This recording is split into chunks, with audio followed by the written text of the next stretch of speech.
स्वागत सर, जैसा आपने कहा भी कि लिक्विडिटी को लेकर किसी तरह के कोई खास उपाय होंगे नहीं, वही गवर्नर साहब ने कहा भी है। कैसे आप देखते हैं इसे? क्या वाकई में बॉन्ड यील्ड्स जो बढ़कर आए हैं, बाजार को थोड़ी लिक्विडिटी की चिंता है अभी भी? जी, बाजार में काफी चिंता है लिक्विडिटी लेके, और ये शॉर्ट टर्म रेट्स पे है। जितना ना जो 10 ईयर के रेट्स जो बढ़े हैं, वो तो ये स्टैंड्स के लिए। देखिए, पहला चीज है ये पॉलिसी, जो जो स्टेटमेंट, गवर्नर के स्टेटमेंट है, काफी हॉकिश है। हाँ, ये बिल्कुल कोई माने बिल्कुल भी छोटा सा भी नहीं छोड़ेंगे ये, जब तक के कि देखेंगे कि इन्फ्लेशन बिल्कुल, जैसे अतुल जी ने कहा कि एक क्वार्टर में 4% गिरने में इनका कोई फर्क नहीं पड़ता है। इन लोग जो ड्यूरेबल बेसिस में बोलते हैं कि पूरा जो उनके ईयर का फोरकास्ट है अभी भी 4.5 है। तो ये मेरा ख्याल है रेट कट अभी तो अगस्त तो छोड़ दीजिए, मैंने दिसंबर में भी होने की संभावना नहीं है। मेरा ख्याल है, अब हमारा अंदाजा है कि रेट कट सब FY26 तक के चला गया है। Number one. दूसरा है, ये जो पॉलिसी में सरप्राइज रहा है कि एक member, MPC member, actually rate cut पे वोट किया है। और ये है जिस तरीके, माने जो जो उनकी जो फोरकास्ट है, इकोनॉमिक फोरकास्ट, जो पर्टिकुलरली ग्रोथ के फोरकास्ट है 7%, उसके बावजूद भी ये मेंबर ये रेट कट के लिए वोट किया है। मुझे भी आइडिया नहीं है कि उनका क्या मानना है, क्या अंदाजा है उनका। तो ये देखना पड़ेगा, समझना पड़ेगा। तीसरी बात है, ये जो लिक्विडिटी लेके हम लोग बात कर रहे हैं, गवर्नर वाज वेरी क्लियर कि अभी तक लोन के रेट्स में, ब्याज के दरों में अभी तक के पूरा ट्रांसमिशन नहीं गया है।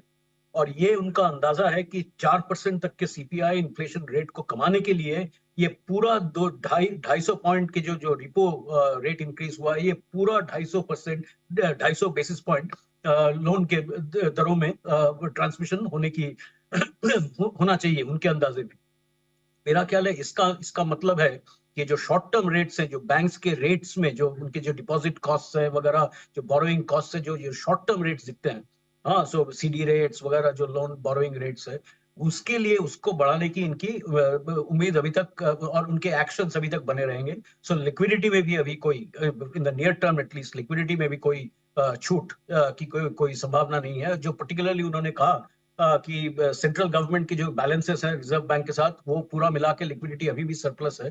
तो वो अभी भी लिक्विडिटी में कोई छूट देने की उनकी उम्मीद नहीं। स्वागत सर, ये जो एक्शन है आरबीआई का, क्या ये वाकई में बैंक्स के लिए बड़ा नेगेटिव है? कैसे देखते हैं सर आप? वेल, मैं आप जो मेरे हमारे पैनल में जो एक्सपर्ट्स हैं, आप हैं अनिल साहब, मैं ज्यादा बैंक्स के बॉटम लाइन और टॉप लाइन के बारे में नहीं कहूंगा। बहुत मैंने इसमें, ये मेरे एक्सपर्टीज नहीं है। मैं जो कहूंगा कि फ्रॉम दी वो जो ट्रेजरी प्रॉफिट्स के साइड से ये नेगेटिव है डेफिनेटली, क्योंकि वहां जी। पे जो आप देखे हैं कि 10 ईयर्स हम्म। यील्ड्स काफी बढ़ चुके हैं। तो ये ट्रेजरी प्रॉफिट्स के साइड से हम्म। नेगेटिव है। लेकिन मेरा सबसे डर है कि ये नहीं कि उनके बॉटम लाइन से कितना जा रहा है, कि उनके टॉप लाइन ग्रोथ में, क्योंकि ये डिपॉजिट कॉस्ट, बोरोइंग कॉस्ट, ये ऊपर ही रहेगा। ये नीचे आने की कोई कोई संभावना नहीं है अभी, not in the near future.